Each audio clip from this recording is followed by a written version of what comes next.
Alors, Monsieur Amoretti, bonjour. Bonjour. Vous avez animé notre quatrième café débat, en fait, le jeudi 3 mars 2007 dans le locaux de l'association université.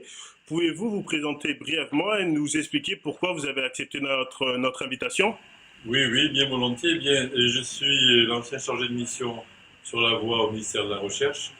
Une mission qui a été déclenchée suite à des découvertes tout à fait intéressantes sur le fonctionnement de la voix, qui permettent à quiconque d'optimiser toutes ses potentialités vocales, aussi bien dans le domaine de la communication que bon, pour les enseignants, par exemple, bien sûr, c'est très utile, ou pour les parents même, enfin les éducateurs en général. C'est Et vrai. également dans le domaine artistique, ça permet d'être très performant, pardon, carrément d'accéder rapidement à un niveau professionnel dans tous les domaines concernés par l'oreille et la voix, c'est-à-dire le théâtre, le chant bien sûr, mais Mhm. aussi la pratique instrumentale et la danse. Ok, merci bien pour cette petite intervention. On va continuer. Du coup, avant quand même d'entrer dans le vif du sujet, pouvez-vous nous expliquer votre parcours, ce qui vous a amené à vous pencher sur la voix, parce que c'est vrai que c'est pas très commun. Oui, c'est-à-dire que au départ, j'écrivais des chansons sur ma guitare, comme beaucoup de jeunes gens de mon époque. Et puis, quand ça commençait un petit peu à marcher, j'ai Ouais, voulu prendre des cours de chant. bien sûr. Et là, j'étais au conservatoire et on m'a dit, mais monsieur, il faut faire l'opéra. Il faut faire l'opéra. Et j'ai dit, ben oui, moi je n'y connais rien. Et puis, ça m'intéresse pas trop pour le moment. Mais ils ont vraiment beaucoup, beaucoup insisté. Et donc, j'ai essayé et ça n'a rien donné. Et puis, à chaque fois que je rencontrais quelqu'un du milieu lyrique, et c'était la même rengaine. Il fallait absolument que je chante l'opéra. Je ne sais pas pour quelle raison mystérieuse. Tout le monde voulait que je chante l'opéra. Et ça ne marchait jamais. Alors, au bout d'un moment, j'en ai eu marre. Et comme j'ai une formation scientifique, je suis professeur de mathématiques, Oui. j'ai fait une étude comparée entre le fonctionnement des instruments de musique et la voix. Et c'est ça qui a conduit à ces découvertes tout à fait intéressantes pour quiconque. Euh, Comme je l'ai dit en répondant à votre première question, dans tout ce qui est éducation, communication, transmission des règles et des savoirs, et tout ce qui est connexion de haut niveau avec l'art et la culture en devenant partie prenante, hein, pas simplement dans mon Bien sûr. spectacle, mais en étant sur scène. Voilà. Ok, merci. Du coup, là, on va plus se poser une question par rapport à notre association. Vous savez qu'on fait du tutorat scolaire pour les collégiens et les lycéens. Du coup, quel est le lien entre la voix et la scolarité, par exemple, de nos enfants? C'est-à-dire plus, par exemple, au niveau de nos jeunes qui donnent le tutorat scolaire, ou peut-être des enseignants? Oui, oui, oui. Alors, d'ailleurs, au départ, les premières applications, elles ont été dans le monde enseignant, puisque j'ai été chargé, nommé responsable des ateliers voix à l'UFM de Paris, justement, ce qui formait les professeurs. Maintenant, ça s'appelle les SP, ça a changé de nom, mais c'est pareil. Oui, Et oui, parce que dans l'enseignement, il y a un très gros problème, qui est connu d'ailleurs, c'est que la plupart des enfants ont un mal fou à faire preuve d'attention, au sens de pouvoir rester concentré longtemps. ok, Et donc, ça permet, cette émission vocale permet une suggestion suffisamment puissante pour récupérer leur attention, leur concentration et provoquer l'adhésion au projet éducatif que justement on leur propose. Donc, c'est tout à fait intéressant de ce point de vue. ah oui, effectivement, si ça a ce pouvoir-là, je pense que c'est très pertinent et que justement, il y a beaucoup de nos jeunes qui en cours n'arrivent pas à écouter les professeurs parce qu'ils s'ennuient ou disent que c'est inintéressant. Mais s'il y a des techniques justement pour pouvoir capter encore mieux l'attention, c'est tout l'intérêt de Tout ce à fait. Et il projet-là. y a beaucoup de témoignages sur le site qu'on donnera peut-être à la fin de cet entretien, Bien sûr, justement d'enseignants on mettra un lien, bien qui sûr. vont dans ce sens. Du coup, aujourd'hui, consacrez-vous tout votre temps à votre projet puisqu'il se nomme Oratitude. Consacrez-vous tout votre temps à ce projet-là et pouvez-vous nous expliquer exactement ce qu'est ce projet? Alors effectivement,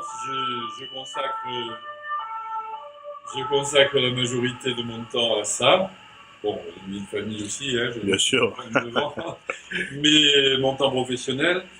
Et en fait, la mission qui m'avait été confiée, c'est parce que justement, je n'arrivais plus à faire face à la demande à Paris. Donc, Ok. le ministre qui m'avait reçu, qui était M. Bayrou, François À Bayrou, qui l'époque, était oui. ministre de l'Éducation nationale, m'avait demandé de vérifier si je pouvais former des formateurs pour justement dupliquer, transmettre Oui, ce ce savoir. savoir. Voilà, parce que tout seul, je m'en sortais plus par rapport à la demande. Et effectivement, ça a marché. Sur le site, il y a le rapport qui a été fait au ministre.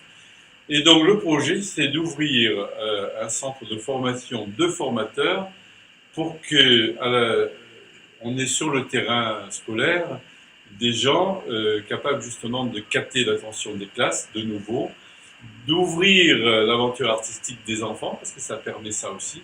Oui. Et l'autre versant du projet qui faisait partie de la mission aussi, d'ailleurs, c'était de voir si on pouvait développer une application, un logiciel interactif d'optimisation des pouvoirs du thème de sa voix basé sur cette technique. Et ça, c'est en cours aussi. Donc, il y a ces deux pistes qui sont explorées et j'espère que concrètement, on aura bientôt des résultats tangibles. J'en doute pas, j'en doute pas. Et c'est en tout cas, on espère que vous trouverez rapidement preneur. Alors, nous savons justement que vous proposez des ateliers, des formations pour aider à la maîtrise de la voix, du coup. Pouvez-vous nous expliquer un peu leur fonctionnement et comment celui qui serait intéressé par vos ateliers pourrait, enfin, quelle est la procédure à suivre justement pour s'inscrire à ces ateliers? Alors, la procédure, elle est très simple. Il suffit d'aller sur le site et de me contacter ou il y a une adresse qui s'appelle contact@oraltitude.fr, voilà, contact@oraltitude.fr, Ok, et en disant, voilà, je voudrais me former, alors soit me former pour avoir une voix performante, soit me former en tant que futur formateur, ok, ouais, donc intervenant culturel dans les classes ou dans les... Alors c'est deux formations, évidemment, la deuxième elle est beaucoup plus longue, bien sûr. forcément. Mais voilà le processus et comment ça fonctionne. Eh bien, c'est pas très compliqué. J'ai expliqué tout à l'heure que si vous voulez, la potentialité la voix n'est qu'une potentialité au niveau des cordes vocales.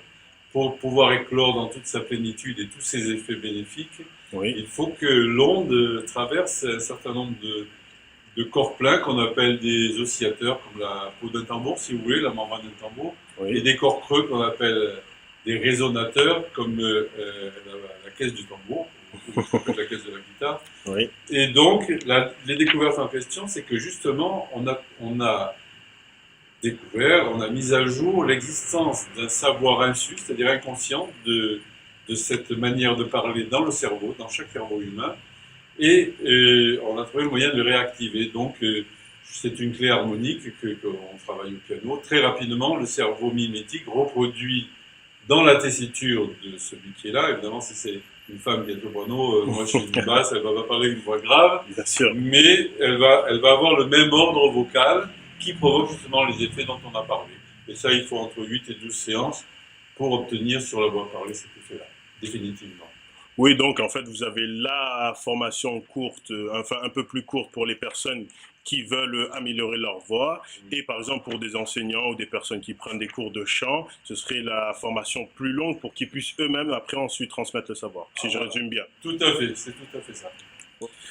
Alors, monsieur Amoriti, comment du coup voyez-vous l'avenir de votre projet? Mais l'avenir de ce projet, je le vois carrément à l'international parce que cette méthode, elle fonctionne quelle que soit la langue maternelle. On l'a vérifié. Important à savoir. Voilà, c'est pré-babélien, si vous voulez, c'est avant la tour de Babel. Et par contre, les problèmes qu'elle permet de résoudre sont des problèmes mondiaux, c'est-à-dire les problèmes d'attention pendant des enfants en classe.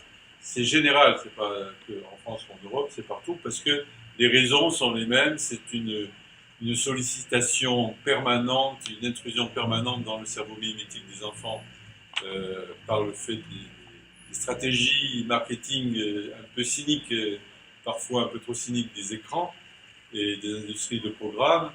Et donc, c'est très important parce que les deux axes qui structurent toute civilisation, qui sont l'axe vertical de transmission, Oui, des connaissances et des règles, et l'axe horizontal d'échange et de partage entre les individus, ces deux axes sont très, très affaiblis, en fait, de ce fait-là, puisque, bon, pour la transmission, c'est le système patriarcal ancien qui, évidemment, n'est plus d'actualité, c'est tant mieux, mais la légitimité symbolique qui était donnée avant par l'extérieur n'est plus là.